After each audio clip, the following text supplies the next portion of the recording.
Selamat datang di ruang Aspirasi Podcast. Kali ini kita akan ngobrol soal politik dan lembaga survei. Telah hadir bersama kami Dr. Miftahul Arzak, seorang akademisi. Kemudian beliau juga aktif sebagai peneliti dan sekaligus pendiri dari lembaga survei MY Institute. Selamat datang Bang Dr. Miftah di ruang Aspirasi Podcast. Terima kasih Mas Wong sudah diundang malam hari ini. Bang Mip, apa aja nih kesibukannya akhir-akhir ini? Selain kesibukan kampus ya, maksudnya yang ekstra gitu. Jadi pulang dari studi, alhamdulillah 2025 akhir kemarin kami tentu tadi kita balik ke kampus ya. Kita balik ke kampus, kemudian sekarang kita kembali lagi aktif untuk penelitian di MY Institute dan ada riset besar lah, riset 1 tahunan lah yang akan kita lakukan di MY Institute kayak gitu. Selain juga di kampus itu kami diamanati tugas baru juga Mas Wong. Di Direktur Laboratorium Sistem Dinamik di kampus kayak gitu. Ya, baik. Bang, hari ini kan kita ngobrol soal politik ya dan lembaga survei. Jadi mungkin saya akan langsung saja deh gitu kan. Abang saya lihat sebagai salah satu tokoh politisi muda, bukan politisi sebenarnya, tokoh akademisi muda ya.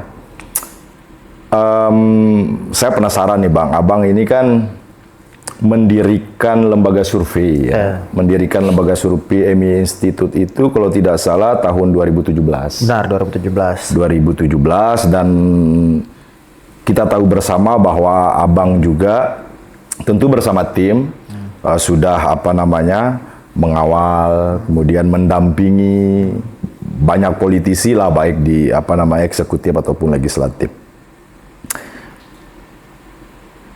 Apa yang Abang harapkan dengan mendirikan lembaga survei, Bang, sebenarnya? Itu pertanyaan paling mendasar dari saya.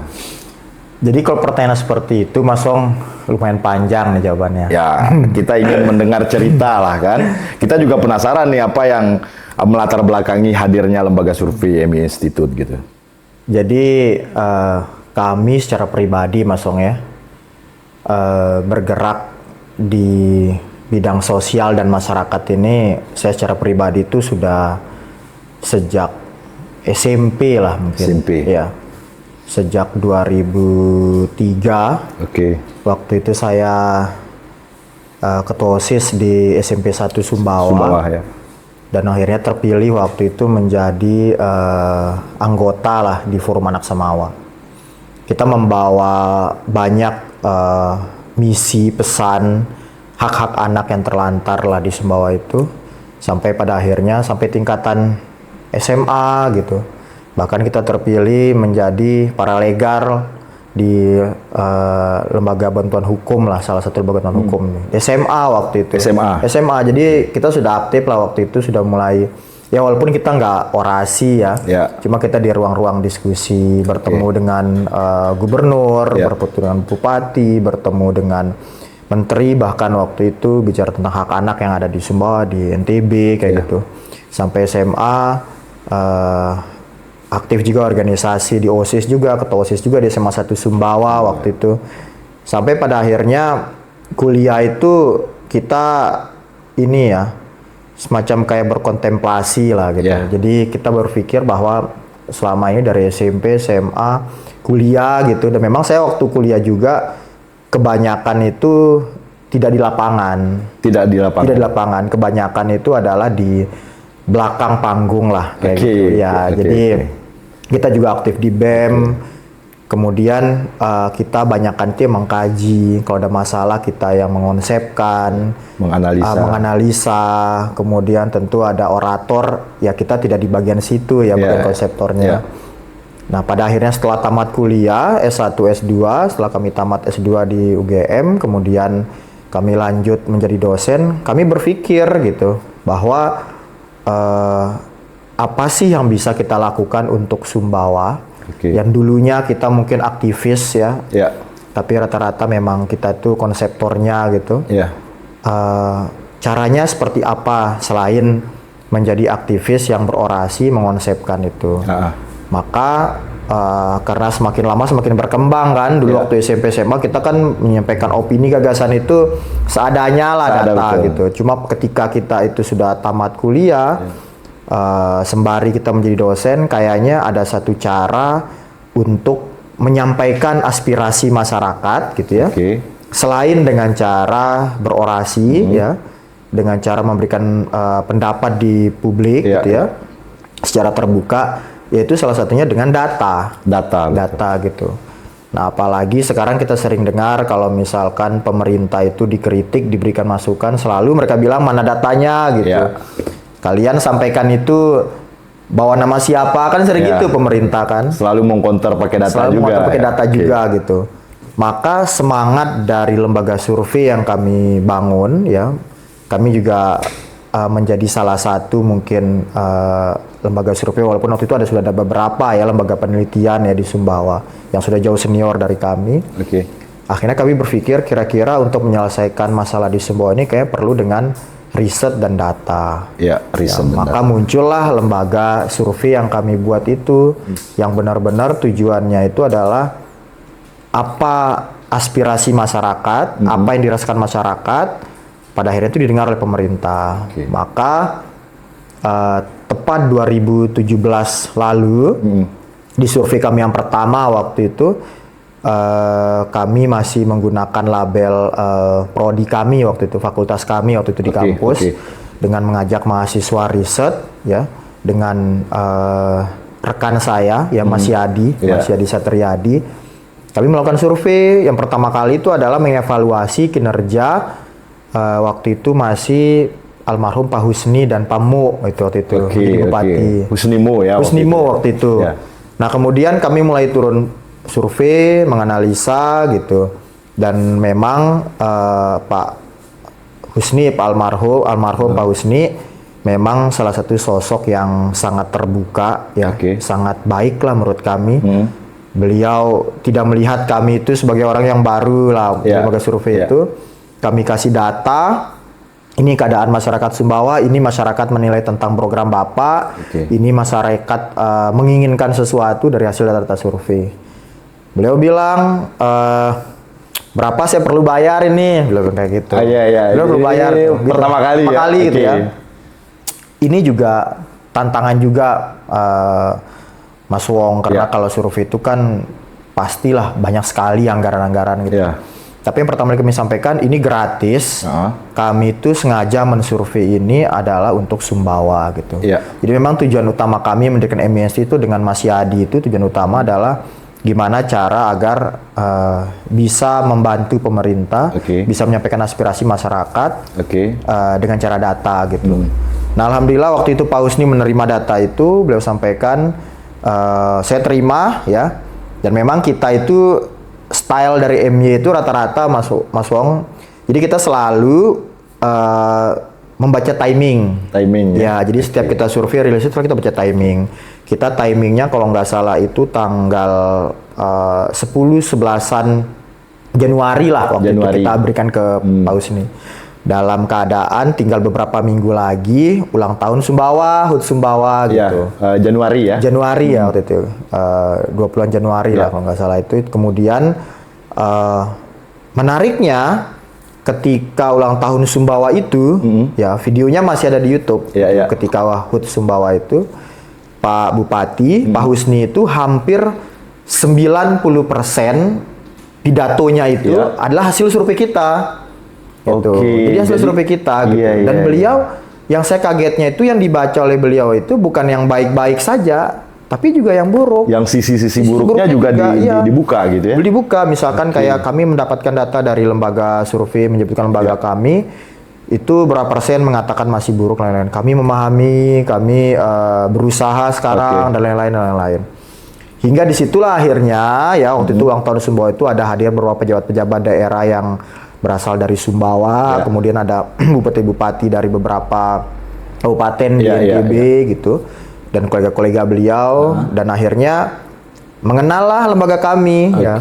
Dan disitulah memang rezekinya lah mungkin ya. Nah setelah itu baru berdatangan lah, mulai bermitra, bekerja sama, entah itu dengan Pemda, dengan Pemda Sumbawa, bahkan kita juga dari Pemda yang ada di KSB juga, kemudian di Bima yang terakhir, kemudian Kota Mataram, Lombok Tengah, bahkan alhamdulillah pernah Bali dan NTT. Bali dan NTT untuk salah satu partai politik waktu itu. Sehingga alhamdulillah lah terus berjalan sampai sekarang, kita rezekinya di situ gitu ya. Mungkin ya karena kita selalu mengedepankan Mas Wong bahwa bahkan ketika survei politik kita selalu memunculkan masalah sosial di sekitar. Kita berharap ketika anggota dewan itu terpilih nanti, ya, atau misalkan mereka kampanye, mereka harus mengutamakan itu masalah sosial itu untuk diangkat. Selain di samping di samping mereka mungkin ada strategi politik lah yang akan kita berikan masukan. Begitu ceritanya Mas Wong. Jadi sangat menarik sekali ya. Justru first impression lah istilahnya, pengalaman pertama dihargai dan langsung dibuka secara terang-terangan di muka publik ya. Dan luar biasa sih untuk almarhum itu, karena jarang sekali ya kalau kita lihat sekarang kan biasanya survei yang baik-baik saja sekarang yang disuguhkan kepada masyarakat kan, sedangkan yang buruk-buruk kadang-kadang kita perdebatkan di belakang. Nah, banyak masyarakat atau awam ya seperti kami yang menganggap bahwa lembaga survei ini hanya alat politik, hanya alat untuk menggiring opini publik lah dan lain sebagainya. Itu bagaimana Bang tanggapan Abang mengenai hal itu? Jadi memang ini kan sama halnya dengan kita sering gunakan istilah mata pisau itu ya. Pisau bermata dua. Mata dua ya. Kalau dipakaikan positif bisa memotong daging, motong ikan gitu. Kalau kita mau jahat ya kita bisa nusuk orang, bisa melakukan hal kejahatan lah kayak gitu. Memang lembaga survei saat ini banyak persepsi masyarakat itu semacam kayak menggiring opini, ya. Kemudian merubah data dan lain-lain. Gitu. Tapi saya sangat yakin, Mas Wong, bahwa hal yang seperti itu umurnya pasti pendek, seperti itu. Kenapa pendek? Karena ketika kita itu digunakan oleh misalkan pemerintah atau anggota atau calon anggota legislatif misalkan, atau calon kepala daerah, ketika kita ditahu bisa memanipulasi data atau sengaja mengubah data untuk kepentingan publik, pasti akan jadi pembicaraan. Ya, ketika sudah jadi pembicaraan, maka nanti itu akan bergulir terus dan dibicarakan oleh orang banyak. Sehingga image tentang lembaga survei yang seperti itu akan mulai muncul di satu lembaga dan itu akan memperburuk lembaga itu sendiri. Nah, pengalaman kami ya tentu sudah banyak lah, saya nggak bisa sebut. Adalah salah satu calon kepala daerah gitu di salah satu kabupaten, kadang meminta ya untuk kita itu mengubah hasil kayak gitu ya, agar publik itu tergiring opininya gitu. Tapi alhamdulillah sampai saat ini bisa ditanyakan ke beberapa klien kami gitu ya. Walaupun itu pahit, ya saya lebih memilih untuk kita itu tidak mempublikasikan, tapi kita menyusun strategi dari data itu daripada mengubah data. Karena hampir sampai saat ini IM Institute hampir tidak pernah memanipulasi data dan menyampaikan ke publik, itu hampir tidak pernah. Maka dalam kaedah ya atau pegangan lembaga penelitian secara umum itu mereka boleh salah, tapi mereka tidak boleh bohong. Gitu. Memanipulasi lah tidak boleh. Kenapa kami bilang boleh salah? Karena di dalam sebuah penelitian, entah itu kuantitatif atau kualitatif, gitu ya, itu mereka selalu menganggap ini adalah kajian manusia dan pasti akan ada kesalahan di situ. Maka dalam penelitian kuantitatif, misalnya seperti survei, itu ada yang namanya margin of error. Jadi tingkat kesalahan yang diinginkan gitu. Nah, sehingga kami nggak apa-apa salah. Kenapa? Karena misalkan sekarang saya mau wawancara Mas Wong misalkan gitu ya. Tentang memilih salah satu calon. Tiba-tiba Mas Wong pulang ke rumah ada yang kasih uang gitu ya. Kan itu bisa berubah per detiknya kayak gitu. Jadi masalah sosial itu bisa berubah tiap detik. Maka kenapa kita itu dalam penelitian itu ada yang namanya margin of error atau tingkat salah yang diinginkan. Nah, sehingga kalau balik lagi ke pertanyaan Mas Wong tadi terkait persepsi seperti itu, memang banyak lah ya persepsi-persepsi terkait tentang penipuan, menggiring gitu ya. Dan itu memang harus diterima karena memang mungkin ada yang melakukan hal yang seperti itu ya, seperti itu. Maka yang paling memungkinkan untuk menjaga itu, menjaga kredibilitas, tentu masuk ke dalam sebuah asosiasi. Ya, contoh misalkan Mas Wong, kita kan MI Institute ini kalau tidak salah ya. Semoga tidak salah ini ya. Ini menjadi satu-satunya lembaga survei di Provinsi Nusa Tenggara Barat ya. Itu 2 tahun yang terakhir ya, nggak tahu mungkin baru-baru ini ada gitu ya. Kita satu-satunya yang tergabung dalam Persepi. Ya, Persatuan Survei Opini Publik Indonesia. Nah, yang itu pusatnya di Jakarta. Di dalamnya itu sangat banyak lembaga survei yang kredibel dan terkenal. Misalkan ada SMRC, Saiful Mujani Research and Consulting, ada Prof. Burade Mutadi di Indikator. Kalau Prof. Denny JA gimana Bang? Ada juga LSI. Itu kalau Denny JA sepertinya beliau itu punya apa ya, komunitas sendiri lah. Komunitas sendiri. Nah, cuma kalau beberapa seperti LSI-nya apa, sekarang apa namanya, ketua Persepinya kan dari LSI juga gitu, tapi bukan LSI Denny JA gitu. Kemudian Jayadi Hanan ya, Bang Hensan mungkin. Kemudian tadi ada apa, SMRC, ada Indikator.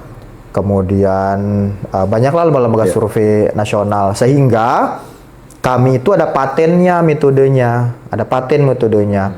Bahkan beberapa tahun yang lalu ketika Pilkada Jakarta 2024 kalau nggak salah itu, ketika yang kemarin itu, itu ada salah satu lembaga survei yang berbeda hasilnya, ya, dengan 2 atau 3 lembaga survei yang mereka tergabung dalam Persepi. Nah, maka selalu pegangannya kami dalam Persepi itu adalah boleh salah gitu ya, tapi tidak boleh bohong gitu. Jadi maka dibedahlah metodenya itu. Bersama-sama dibedah semuanya. Bisa jadi misalkan kalau dalam penelitian misalkan kita memiliki 1.200 responden, Mas Bang. Kita turun, ternyata 1.200 responden, kita kan nggak tahu ada daerah konflik, ada daerah yang misalkan tidak bisa didatangi karena sangat jauh sehingga bisa mengancam nyawa. Contoh misalkan kalau di NTB itu atau di Pulau Sumbawa itu ya, daerah-daerah di pulau-pulau itu kan kadang kalau besar ombak itu. Nah, kami nggak bisa datang ke sana gitu ya. Itu kalau misalnya 1.200, ternyata mereka ada 50 orang misalkan karena daerah konflik itu atau nggak bisa didatangi, itu nggak apa-apa. Kita hanya melaporkan 1.150 ya dari responden dari 1.200 yang kita inginkan. Itu nggak apa-apa. Kita misalkan bisa jadi hasilnya berbeda. Oh, ternyata karena ada 50 orang tidak kembali hasil respondennya. Itu nggak apa-apa. Nah, karena itulah realita di lapangan. Itu diperbolehkan dalam sebuah kajian ilmiah. Itu masuk dalam kesalahan tadi. Dalam kesalahan itu bisa. Dan itu diperbolehkan dalam sebuah kajian ilmiah kayak gitu. Nah, balik cerita yang tadi itu, pilkada itu ternyata ada indikasi waktu itu. Ya, lembaga survei itu ada indikasi dari Dewan Etik melihat ada indikasi melakukan yang tadi Mas Wong tanya itu. Ada apa namanya, niatan untuk mungkin memanipulasi lah kayak gitu ya. Mereka lembaga survei itu mengakui bahwa tidak ada, cuma lembaga etik itu menyatakan iya dan mengeluarkan surat, akhirnya keluar dari komunitas dari Persepi itu. Tapi sebenarnya bukan itu yang jadi masalah. Yang jadi masalah adalah beberapa masyarakat publik akhirnya mengetahui gitu ya, bahwa lembaga ini pernah ada indikasi seperti itu. Nah, makanya saya balik lagi ke pertanyaan awal Mas Wong itu, kadang orang mungkin lembaga survei mungkin ada ya yang berniat ya saya nggak tahu juga, mungkin ada yang berniat melakukan kecurangan atau apa. Tapi pasti nanti masyarakat akan menilai, dan itu kan nama baik gitu. Nama baik itulah yang integritas citra dipertaruhkan. Ya, karena kalau mau yang jujur Mas Wong ya, banyak yang nanyakan ke kami juga gitu ya terkait bisa nggak dimanipulasi atau gimana manipulasi gitu. Contoh misalkan Mas Wong calon kepala daerah gitu, Ya. minta diubah datanya gitu. Ya. Berapa anggarannya? Misalkan anggarannya 250 juta. Saya kasih dah 500 juta, yang penting ubah gitu. Ya. Saya terima misalkan ya. Contohnya saya terima. Kemudian saya lakukan manipulasi. Ya. Ya. Saya dapat 500 juta, banyak kan? Ya. Iya. Tapi ketika ditahu saya memanipulasi dan itu jadi pembicaraan orang, ya bisa dipastikan saya nggak dipakai lagi. Ya. Padahal selesai sudah sampai di situ. selesai gitu 500 juta. Tapi kalau misalkan saya hanya dibayar 200 juta misalkan, terus saya bagus, kalau 10 orang pakai saya kan 200 dikali 10 ya 2 miliar, lebih banyak itu. Maka logika yang kami pakai terutama di institut, kalau kita bicara ekonomi ya gitu, kita lebih baik pahit tapi jujur. Pahit tapi jujur. Tapi jujur gitu, dibandingkan kita itu menyenangkan klien tapi saya yakin nama baik itu pasti akan jadi pembicaraan. Ya. Itu akan jadi pembicaraan, nanti bisa mengubah dan lain-lain. Seperti itu kalau Jadi menarik sekali ya, senang sekali saya mendengar penjelasan dari Bang Dokter.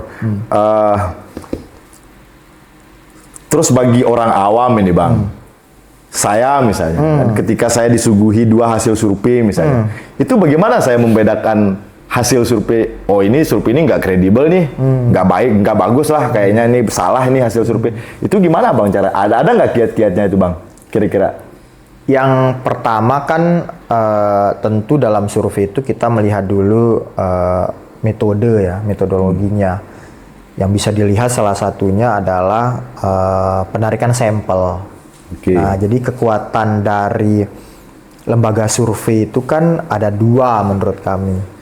Yang pertama itu adalah sampel, Ya. yang kedua adalah kuesionernya. Seperti itu. Nah, kalau terkait bagaimana cara melihat, tentu kita harus lihat dulu persebarannya. Ya, maka kenapa kami misalkan di Persepi ya atau lembaga-lembaga survei yang kami itu diminta untuk ketika menyajikan hasil survei itu harus jelas persebarannya itu sesuai populasinya atau tidak. Misalkan jumlah penduduk di kecamatan A itu misalkan kecamatan Sumbawa ya, sekabupaten Sumbawa ya itu kalau tidak salah 15, berapa persen lah sekabupaten Sumbawa. Itu populasi. Maka sampel yang kami ambil itu harus paling tidak mendekati dari populasi itu gitu. Bagus-bagus kalau sama jumlah populasinya seperti itu. Begitu ya di kecamatan lain. Maka dari situ kita lihat dulu dari persebaran itu. Kemudian ada kita lihat jenis kelaminnya, ya persebaran jenis kelamin. Kemudian ada yang paling sering itu adalah umur. Umur kita lihat. Dari situ dulu kita lihat ya. Kalau misalkan itunya sudah betul ya kayak itu, maka baru kita melihat yang lain, melihat isi kuesionernya. Ya ada makanya kenapa kalau kita menyampaikan rilis survei itu selalu kita menampilkan juga pertanyaan yang kami berikan kepada masyarakat gitu ya. Dan kita bisa menilai pertanyaannya itu apakah menggiring atau tidak gitu. Ya, kadang ada pertanyaan menggiring tadi, betul, ya, betul. Pertanyaan menggiring gitu. Jadi di situ yang paling bisa kita lihat itu. Nah, balik lagi ke masalah terkait responden ya, terkait responden persebaran itu mungkin tidak menjawab langsung pertanyaan Mas Wong dia itu cuma ada cerita menarik sebenarnya yang mungkin kalau saya boleh menambah ini ya, menambah jawaban dari pertanyaan yang lain gitu ya. Ketika kami survei itu selalu orang banyak yang bertanya ya, Aina ini dibuat-buat hasil surveinya gitu. Buktinya apa? Saya nggak pernah ditanya saya ini gitu. Kok tiba-tiba ada jawabannya mewakili Sumbawa gitu kan? Sumbawa gitu ya. Kok bisa jumlah penduduk Sumbawa misalkan berapa ratus ribu misalkan ya, atau Indonesia berapa juta gitu. Hanya diwakili oleh 400 orang atau 1.200 kayak gitu. Nah, ini juga mungkin di momentum ini kita sekaligus mengedukasi lah ya masyarakat gitu. Jadi yang pertama itu kaidah sampel. Jadi Indonesia sebenarnya itu hal yang biasa ya. Kalau di Indonesia itu kan mulai ngetrennya survei politik itu ketika masuknya reformasi ya. Ketika pemilihan presiden yang pertama waktu itu secara langsung itu Pak SBY ya, 2004 atau 2005 2004 ya, 2024 itu ya. Kemudian disitulah mulai banyak bermunculan lembaga survei gitu. Ya. Tapi kalau di negara lain ya, kayak misalkan contohnya Amerika dan lain itu tuh udah dari tahun apa sudah zaman dulu betul lah itu gitu ya, lembaga survei itu. Nah, sehingga metode-metode ini kan sudah dilakukan sudah beratus tahun dari dulu-dulu kayak gitu metode itu. Sudah teruji Sudah lah. teruji lah gitu. Maka dalam survei itu kan ada namanya margin of error. Kita juga menghitung populasi, kita juga melihat jenis kelaminnya harus proporsional dan lain-lain gitu. Nah, maka kami sering menganalogikan sampel itu tuh seperti semangkuk bakso atau semangkuk soto gitu. Jadi itu kalau analogi yang mudah ya kami gambarkan. Misalkan Mas Wong kalau mau memakan bakso gitu. Nah, pertanyaan saya, apakah Mas Wong harus memakan satu rombong gitu, rombong itu? Kan enggak kan? Gitu. Hanya dengan satu mangkok kita sudah tahu rasa bakso itu enak atau tidak gitu. Kuahnya. Nah, yang penting proporsional. Kalau misalkan Mas Wong cuma minum kuah kan bukan bakso namanya gitu. Atau makan kuah sama mie itu bukan bakso, itu mie kuah namanya gitu. Bakso itu ya ada bakso besar, ada bakso kecil, ada mie, ada kuah, ditambah kecap, tambah sambal dan lain-lain. Baru kita bisa menyampaikan bahwa oh ini enak. Itu ketika baksonya itu secara proporsional ditaruh dalam sebuah mangkok. Nah, begitu juga dalam lembaga survei, kita nggak perlu mewawancarai semua manusia yang ada di Sumbawa misalkan, kita hanya mengambil sampelnya aja, tapi sampelnya harus secara proporsional. Ada teknik-teknik yang diambil dari tingkat kecamatan, desa, RT, RW, RT, jenis kelamin gitu, dan ada pengacakan di situ. Kita tidak memilih orangnya, ada pengacakan. Maka disitulah namanya kekuatan dari hasil survei itu. Itu yang melandasi saya menyampaikan tadi, Mas Wong, bahwa dalam melihat lembaga survei itu jujur atau tidak hasilnya tidak dibuat-buat, pertama lihat sampelnya, persebaran sampelnya.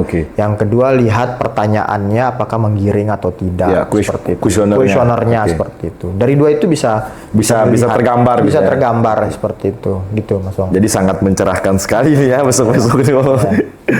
Bang, saya ini mungkin agak ini ya, kita bicara soal survei ini Bang ya. Menurut Bang Dokter sendiri nih sebagai peneliti nih, berhubungan nggak Bang tingkat popularitas seseorang dengan keterpilihan dia sebagai entah itu pejabat publik dan lain sebagainya? Iya, ini sudah masuk ke politik ya.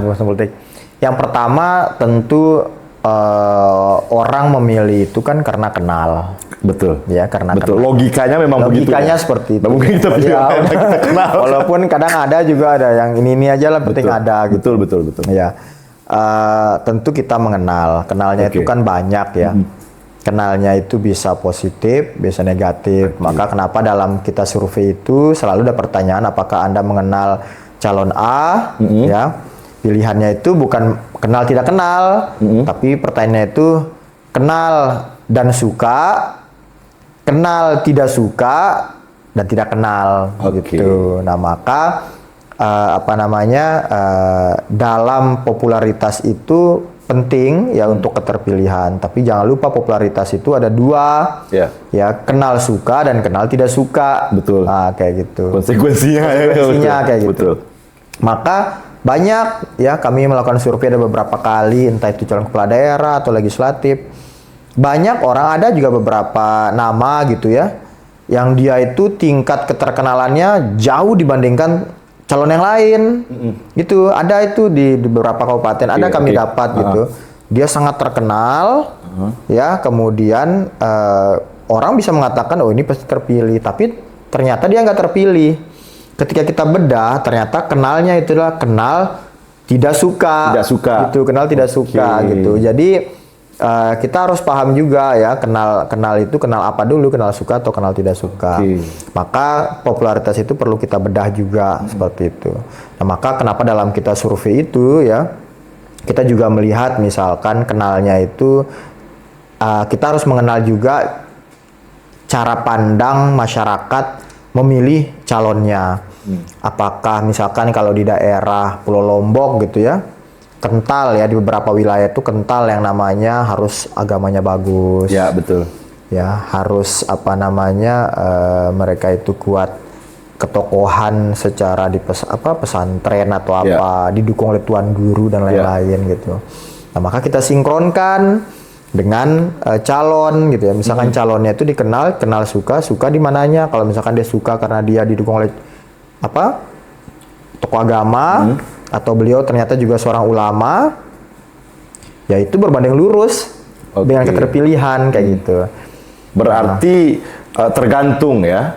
Popularitas ini sangat tergantung dengan orang mengenal kita itu sebagai apa dulu. Seperti itu maksudnya.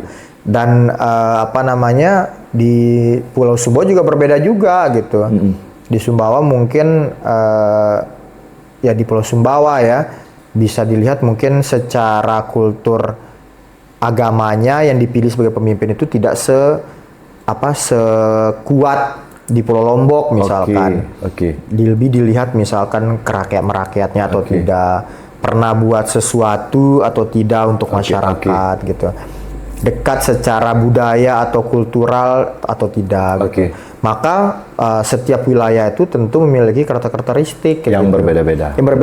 Gitu untuk memilih calon gitu. Maka popularitas itu, pertanyaan Mas Wong tadi, popularitas itu mempengaruhi keterpilihan gitu. Tapi popularitas yang apa dulu kayak gitu. Nah, seperti itu. Apalagi Mas Wong, pergeseran ini kan semakin banyak ya, semakin tajam.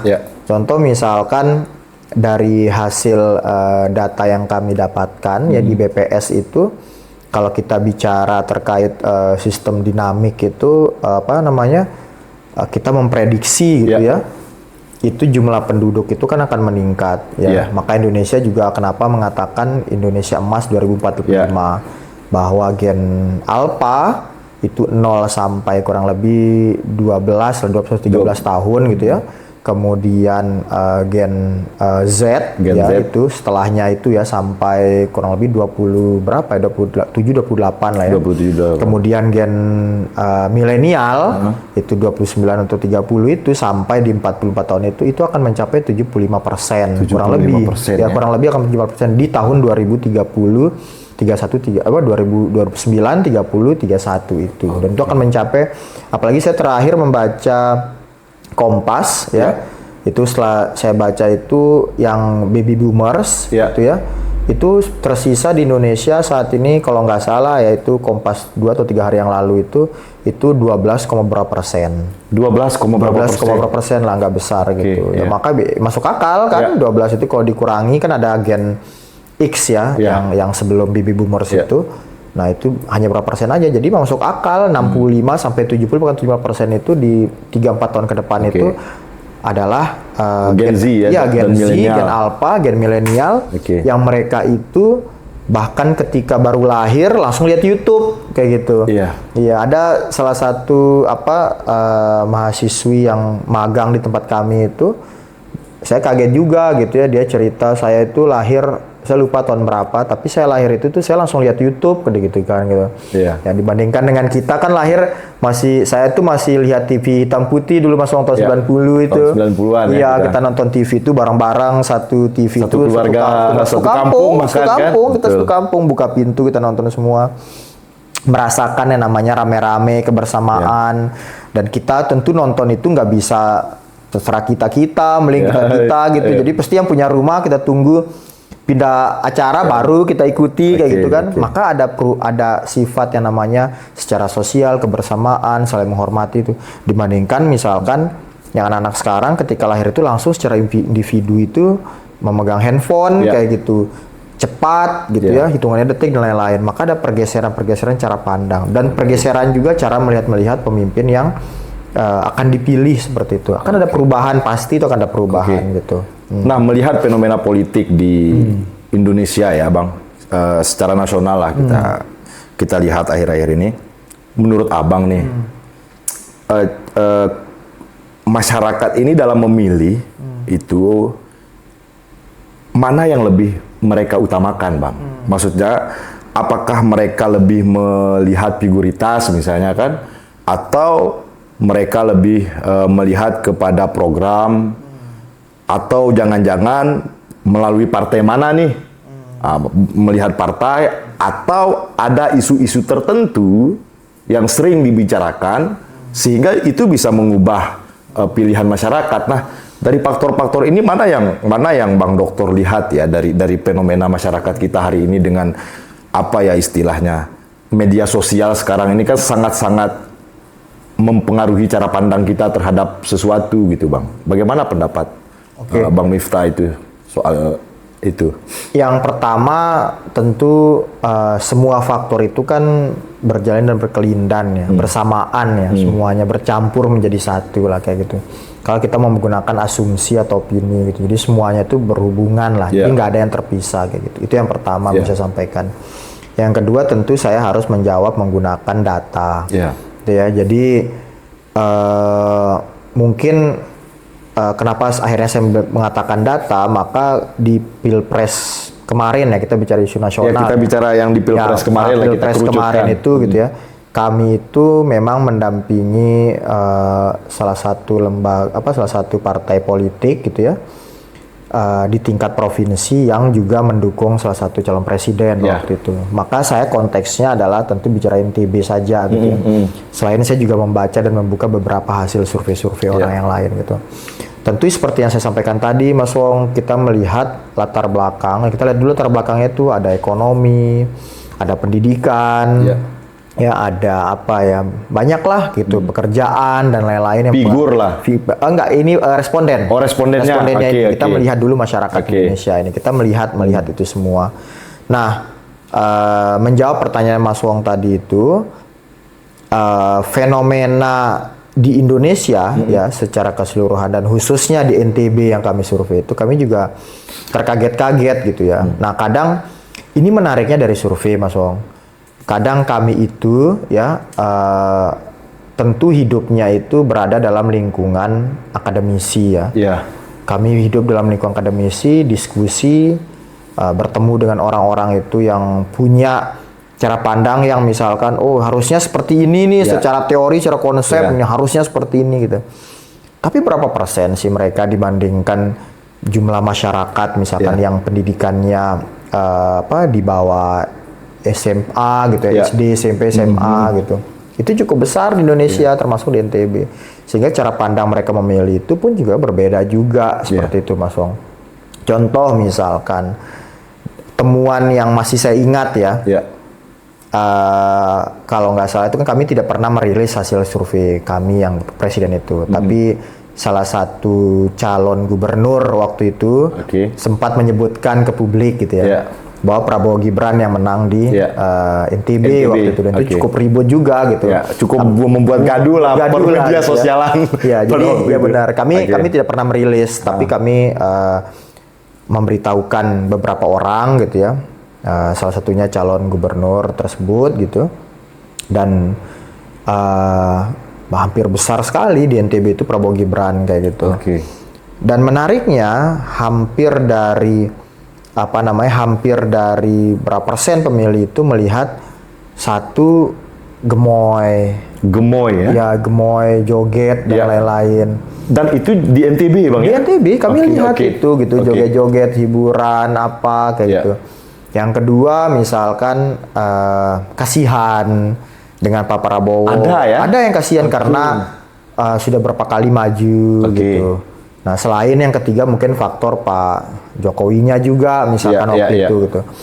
Selain kita survei, kami juga melakukan observasi juga waktu itu. Kita keliling ke beberapa daerah ya. Waktu itu di salah satunya Pulau Sumbawa, dari KSB sampai Bima waktu itu. Kaget juga kami gitu, bahwa rata-rata yang menjawab seperti itu juga memang banyak kayak gitu. Kita lebih senang, kita nggak suka yang terlalu serius-serius. Kita sukanya yang santai-santai, hiburan, santai.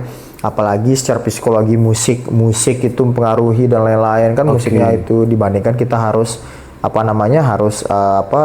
berpikir program itu harusnya seperti apa gitu. Kadang kita seorang akademisi gitu ya, berpikir bahwa aduh, kita kan ini bahaya ini gitu, secara ekonomi, secara pembangunan harusnya begini gitu ya. Tapi ya itu cara pandang masyarakat Indonesia gitu, wabil khusus ya di NTB kayak gitu. Bahkan yang menariknya waktu itu salah satu partai politik yang kami survei itu ada anak-anak anak-anak. Jadi misalkan mereka itu anggota partai gitu ya. Iya. Dan anak-anaknya anggota partai itu gitu ya. Iya. Itu mendukung Calon yang bersebelahan gitu. Oke. Karena ini lebih anak muda gitu. Ya ini joget apalah kayak gitu, tenang dan lain-lain, senang lah gitu. Ya. Maka kenapa juga akhirnya mungkin kalau Mas Wong itu mengamati Ya.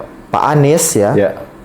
2-3 bulan sebelum pemilihan itu akhirnya kan mulai melebur membuat TikTok yang mereka itu akhirnya Betul, bikin yang TikTok live gitu. ya kan, bahkan sampai Ya, sekarang benar, itu aktif gitu. di Ya. TikTok. Dan itu diakui sama salah satu orang dekat Pak Anies gitu ya, Oke. yang kami pernah bertemu waktu itu, agak telat menyadari bahwa inilah sebenarnya fenomena sekarang perilaku masyarakat Oke. sekarang gitu. Iya. Pengguna TikTok, pengguna Instagram dan lain-lain gitu. Maka calon ya, entah itu legislatif maupun eksekutif itu harus memahami gitu ya. Yeah. Memang kalau kita berpikir terkait memajukan daerah dengan teori konsep seperti ini itu penting, sangat Yeah. penting. Tapi ya inilah namanya demokrasi. Ya. Ya. Orang memilih Ya, seseorang berdasar selera kan. Suaranya Mas Wong, yang Mas Wong pendidikannya S2 gitu atau Oke. kita S3 gitu. Ya. Itu sama Dihitung suaranya satu sama Iya. dengan yang lain-lain Betul. misalkan. Nah, itulah yang namanya kita kalau kita bicara atau mengkritik demokrasi ya itu salah satu fenomena Oke. yang perlu kita evaluasi mungkin atau kita mau diskusikan kayak gitu. Jadi itu sih Mas Wong kalau kita melihat fenomenanya. Saya jawab menggunakan data ya Iya, ketika 2024 ya. 24 kemarin 24 kemarin ya Pilpres Iya. itu. Oke. Ternyata memang orang melihatnya itu dengan santai, gemoy dan lain-lain gitu. Apalagi isu-isu ketika waktu Pak Anies mengkritik kinerjanya Pak Prabowo gitu kan. Iya. Akhirnya kan dibuatkan itu video potong-potong video, waduh kasihan ada yang nangis, Ya. kami sedih Pak Prabowo dihina-hina dan lain-lain. Ya itu akhirnya secara emosional dan itu banyak kami dapatkan. Bahkan di NTB ini. Iya, bahkan di NTB banyak yang kami dapatkan datanya itu bahwa kami itu pemilih Pak Anies gitu ya. Tapi kok kasar sekali gitu. Kok sombong sekali. Misalkan bahasa itu kan bahasa masyarakat yang keluar kan, dari gitu. masyarakat betul. Kok kasar sekali omongannya gitu. Kita kasihan dengan Pak Prabowo gitu. Maka dipilihlah Pak Prabowo gitu. Seperti itu modelnya. Jadi sampai di level itu ya Om ya. Benar. Sampai di level orang yang sudah mempunyai pilihan itu bisa memilih yang lain ya. Ya. Dalam lembaga survei itu ada datanya kayak gitu. Oke. Ada orang yang kita survei itu apakah mereka itu memilih misalkan Mas Wong jadi calon kepala daerah gitu ya, Ya. memilih Mas Wong 6 bulan. Oke. Karena survei itu kan Mas Wong yang perlu kita pahami, dia itu adalah data untuk per hari itu. Ya, makanya seperti saya bilang tadi itu kajian sosial itu kan bisa berubah per detik kayak gitu. Bahkan kami pernah melakukan survei itu Mas Wong, kami kan selalu kalau survei itu kita ada namanya spot check juga. Spot check Ya. itu misalkan ada surveyor kami mewawancara gitu ya 10 orang, ketika dia balik kita telepon ulang respondennya, benar nggak kamu diwawancara gini. Ada yang menarik waktu itu pas pilkada di satu kabupaten gitu ya. Kami datanya itu dia memilih calon A. Kami telepon, itu baru kemarin diwawancara, telepon, benar nggak diwawancara sama surveyor kamu? Benar, tapi boleh nggak saya ubah jawaban gitu. Ya. Lo kenapa? Baru aja pagi ini uangnya si calon B ini keluar gitu. Akhirnya Dan ini fakta ya. Jadi Fakta. saya disclaimer ya. Fakta, ini fakta. kita berbicara fakta sesuai dengan pengalaman Bang Dr. Miftah ya. Ya, tapi kita silakan nggak usah sebut dilanjutkan. wilayah lah ya. Ya kita blur saja semua aja yang wilayah, kita ini kan Jadi ya. alhamdulillah waktu kami pilkada 2024 itu kita hampir 1, 2, 3, hampir 4 atau 5 kabupaten kita Yang dipegang oleh kami pegang, kami survei, kami dampingi Oke. itu. Jadi boleh nggak kami ubah jawaban kayak Iya. gitu. Kenapa? Baru tadi pagi nih kami satu kampung ini dikasih uang gitu. Kami mau rubah jawaban kami gitu. Oke. Maka kenapa pertanyaan dalam survei itu selalu bahasanya itu jika pilkada dilaksanakan hari ini, Ya. siapa yang akan kamu pilih? Nah, Oke. seperti itu. Nah, ada pertanyaan lanjutan lagi misalkan biasanya kamu di pilkada atau pileg 5 tahun yang lalu atau 10 tahun yang lalu, biasanya kamu menentukan sikap itu kapan? Ya. Nah, apakah itu di dalam kotak suara? Oke.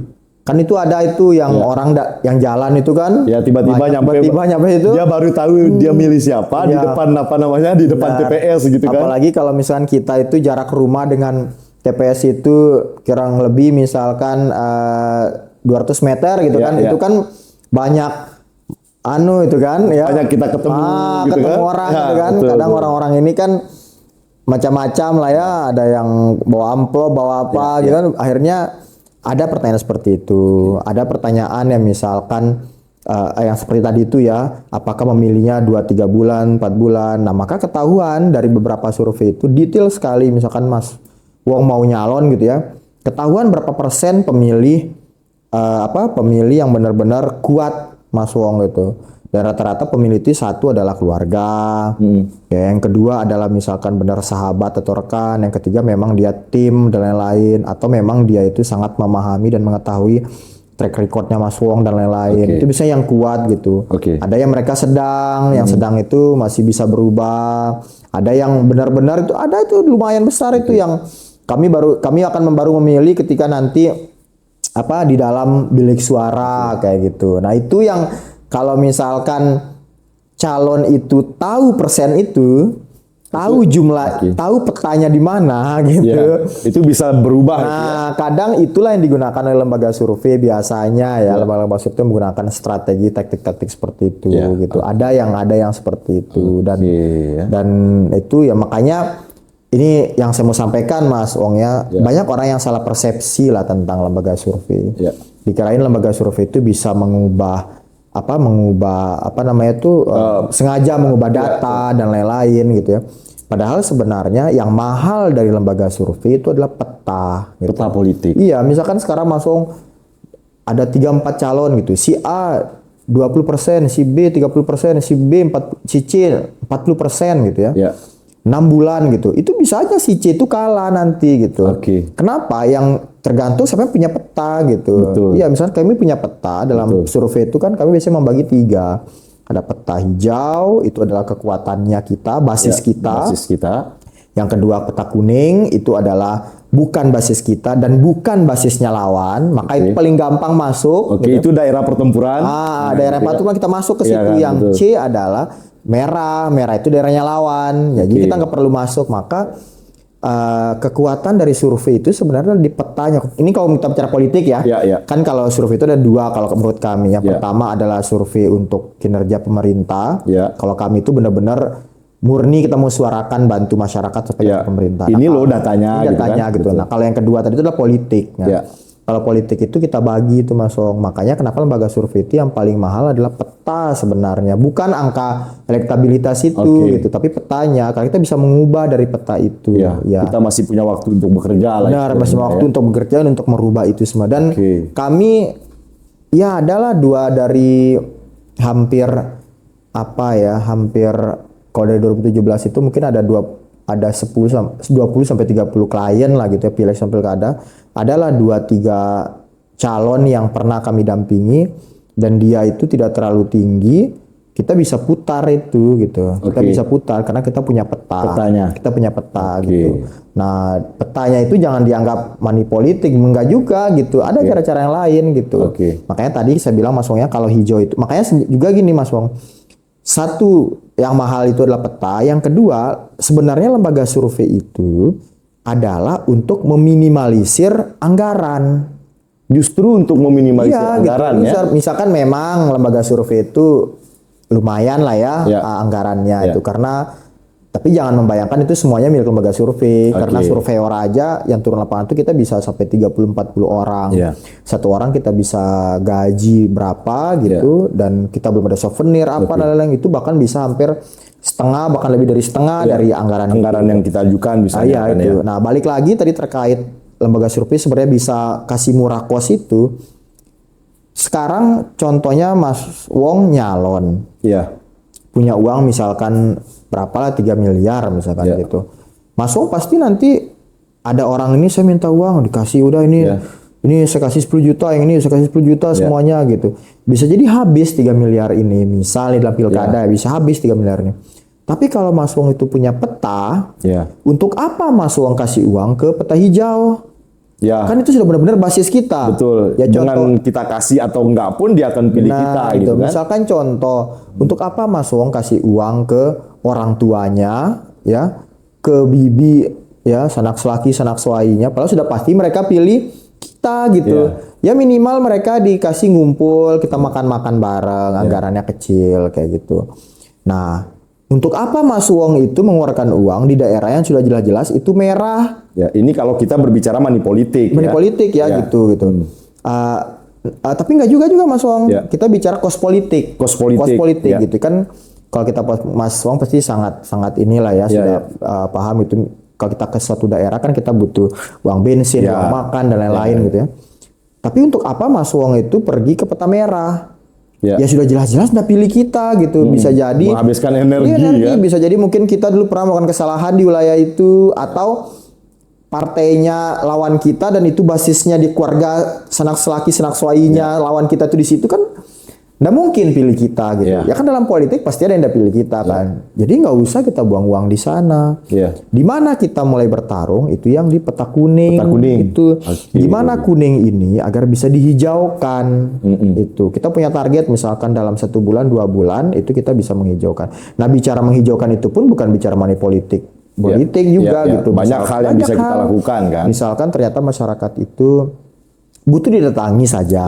Kita datang ya.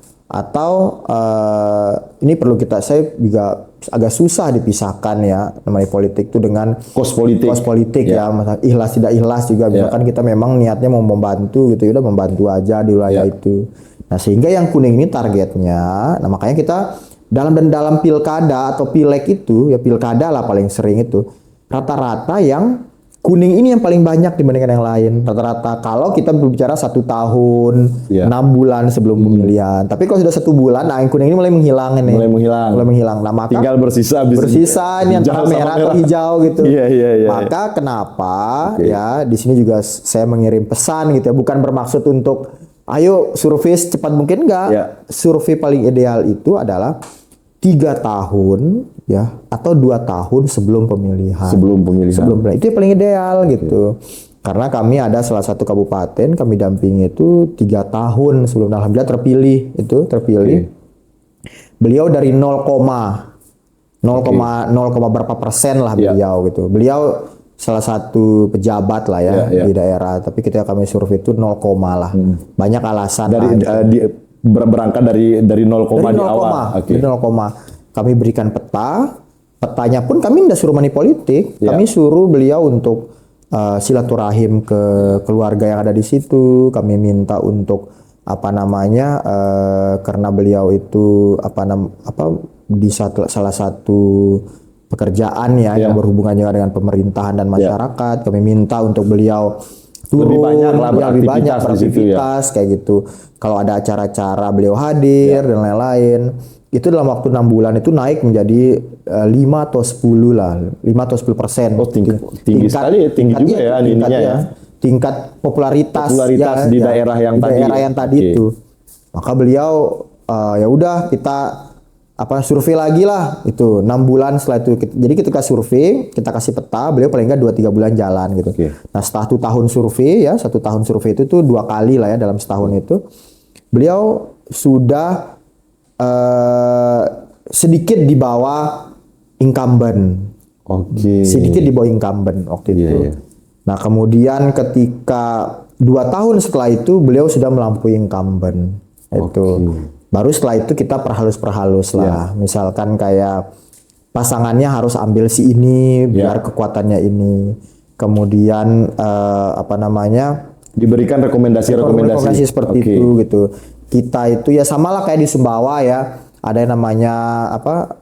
Kalau di daerah timur itu biasanya pasangannya di daerah barat atau di kota atau mungkin selatan kayak gitu ya. Seperti itulah kami berikan rekomendasi waktu itu.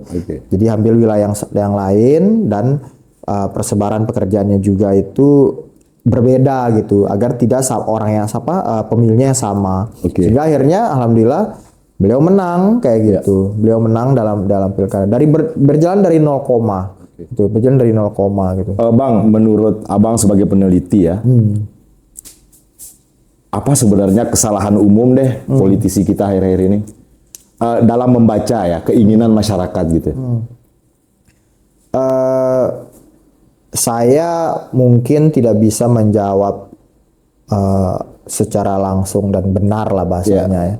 Karena tentu feeling itu feeling politisi lah, seperti itu. Cuma kami itu sering berinteraksi ya dengan kepala daerah, calon kepala daerah, calon legislatif maupun anggota legislatif lah kayak gitu. Yang pertama adalah memandang bahwa masyarakat itu selalu tergiur dengan uang. Selalu tergiur dengan uang kayak gitu. Memang fenomena saat ini yang terjadi adalah apalagi dibentuk dengan keadaan ekonomi atau masalah ekonomi yang mulai bermasalah banyak lah gitu ya. Itu akhirnya uang itu salah satu jalan pintas lah kayak gitu. Tetapi sebenarnya jika gitu ya politisi ini benar-benar mengedepankan integritas, ide, gagasan gitu. Secara keseluruhan misalkan calonnya yang benar-benar mereka ingin memajukan daerah dan lain-lain gitu ya. Tentu masyarakat itu tidak akan tergiur ya terhadap uang itu gitu. Walaupun juga kadang kalau kita bicara politisi, mereka juga mengatakan juga ya bahwa yang membuat kami itu money politik atau apa itu ya karena masyarakat meminta gitu. Ini kan sama halnya dengan mana yang duluan telur atau ayam kayak gitu kan saling menyalahkan gitu. Tapi itu kalau dari saya yang pertama gitu.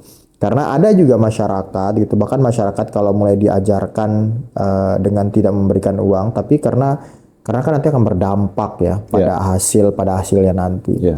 Ya namanya manusiawi, namanya orang ya, ketika misalkan dia mengeluarkan uang berapa, tentu dia pasti akan meminta uang kembalinya berapa, kecuali mungkin beliau memang pengusaha yang banyak uang dan tidak mau ini ya kayak gitu, nggak masalah kayak gitu. Itu menurut saya Mas Wong melihat. Berarti soal persepsi ya. Soal persepsi seperti itu. Memandang masyarakat ini bahwa nanti dia bisa kita ini kan. Benar gitu ya. Kadang-kadang kita anggap sepele tapi sebenarnya itu sangat-sangat ini ya. Benar, sangat berdampak lah. Terakhir Bang, menurut Bang Dokter nih, terakhir deh. Kalau Bang Dokter lihat deh fenomena-fenomena kita akhir-akhir ini deh banyak sekali nih masalah kita ini. Ada apa namanya ya banyak lah, ada MBG dan lain sebagainya lah. Ini politisi-politisi ini atau pemimpin-pemimpin kita ini Bang di semua tingkatan itu mereka lebih mendengar siapa sebenarnya? Mereka ini lebih mendengar masukan rakyat sebagai orang yang memberikan mereka mandat atau lebih mendengar suara-suara orang-orang yang di sekelilingnya ini gitu. Bagaimana Bang Dokter melihat ini gitu?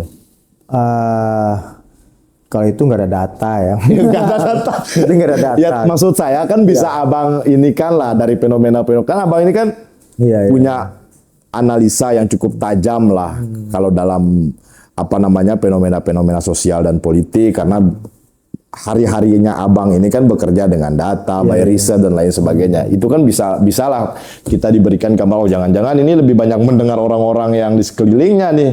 Kita ini bersuara tiap hari soal ini, soal itu, nggak pernah ada kebijakan yang memberikan kita solusi gitu Bang. Kadang itu ego ya. Ego pemimpin gitu. Karena pemimpin itu mungkin tidak menyadari bahwa beliau itu juga punya keterbatasan. keterbatasan, tidak semua pemimpin itu memahami masalah dan keadaan di sekitar, dan itu manusiawi, nggak ada masalah. Sehingga akhirnya yang dianggap programnya itu adalah untuk rakyat, padahal sebenarnya adalah program ego, kayak gitu, egonya mereka. Bisa dari bisikan sekitar dan lain-lain. Cuma kalau saya pribadi, sampai saat ini ya, saya menyadari gitu bahwa misalkan kalau kita menilai Pak Presiden, Pak Prabowo, atau mungkin kalau kita melihat Sumbawa itu ada Pak Jarot gitu, saya sangat meyakini gitu ya, bahwa pemimpin-pemimpin di Indonesia maupun daerah ya, atau yang saya sebut namanya tadi itu memang sebenarnya ada niatan untuk kebaikan untuk daerah maupun Indonesia, ada niatan seperti itu gitu. Cuma balik tadi saya bilang itu keterbatasan ya dalam memahami yang ada di sekitar seperti mungkin itu yang ingin saya sampaikan. Nah, sehingga mungkin kalau boleh masuk di lembaga penelitian atau lembaga survei, disitulah pentingnya sebenarnya lembaga penelitian, lembaga survei itu. Survei itu hadir gitu ya. Survei itu hadir, sehingga kita mengkaji sebenarnya masyarakat itu masalahnya di bidang apa, kemudian strateginya seperti apa gitu. Apalagi saat ini kami di lembaga penelitian mengembangkan salah satu metode, itu ada sistem thinking and sistem dinamik kayak gitu. Sehingga kita memahami sebenarnya untuk menyelesaikan suatu masalah itu ada akarnya dan nggak cuma satu, nggak berpikir linear gitu. Kalau saya sampaikan, saya sering sampaikan itu ketika suatu wilayah itu macet ya, kalau kita macet ya kena kendaraan ya, kalau kita berpikir secara linear gitu ya, satu arah, perlebar jalan selesai gitu. Selesai gitu masalahnya. Tapi kalau kita berpikir secara sistemik ya, menggunakan aplikasi sistem dinamik ya gitu ya, kita menyadari ternyata macet itu tuh berhubungan dengan budaya dan kultur. Mungkin berhubungan dengan meningkatnya masyarakat menengah itu bisa membeli kendaraan. Kemudian bisa jadi juga populasi semakin meningkat dan lain-lain. Sehingga merumuskan sebuah masalah itu juga tidak melihat dari satu sisi, tapi ada banyak kayak gitu. Nah, maka misalkan lah, Mas Wong, kita ambil fenomena saat ini yang terjadi di Sumbawa lah misalkan. Ketika Pak Bupati dengan niatan yang menurut saya itu sangat baik sangat mulia lah ya untuk terkait alam dan lingkungan kayak gitu. Tetapi seperti yang pernah saya tulis gitu ya, bahwa menasehati orang yang lapar kayak gitu ya, itu nggak mudah gitu ya. Jadi yang paling bagus adalah kenyangkan dulu orangnya, baru setelah itu baru dinasehati. Nah, maksudnya yang saya sampaikan adalah ketika kita membuat sebuah aturan ya, entah itu ya, apalagi itu berhubungan dengan ekonomi masyarakat dan lain-lain ya gitu ya, maka buat dulu solusinya gitu. Ya, misalkan kita masalah jagung gitu. Saya juga menyadari bahwa penanaman jagung misalkan di wilayah tempat-tempat tertentu itu mempengaruhi kebablasan, mempengaruhi luas hutan ya kan, atau misalkan akhirnya itu ada yang bilang terjadinya banjir juga, pembelatan dan lain sebagainya lah. Gitu ya.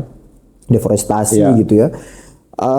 Tetapi harusnya dicari dulu ya solusi untuk menggantikan itu dulu kayak gitu. Nah, dan selain solusi ya, karena kita bicara ekonomi dan perut itu perlu dicari pasarnya juga gitu. Nah, seperti tulisan saya itu, Mas Wong, kenapa orang itu memilih jagung ya? Itu bukan karena ya memang kita leluhur kami jagung dan kita harus jagung itu. Nah, begitu. Saya beberapa kali, hampir 4-5 orang lah saya ketemu dengan entah itu keluar orang tuanya menanam jagung atau dia menanam jagung. Tapi kalau misalkan sekarang mungkin Mas Wong sangat paham lah ya.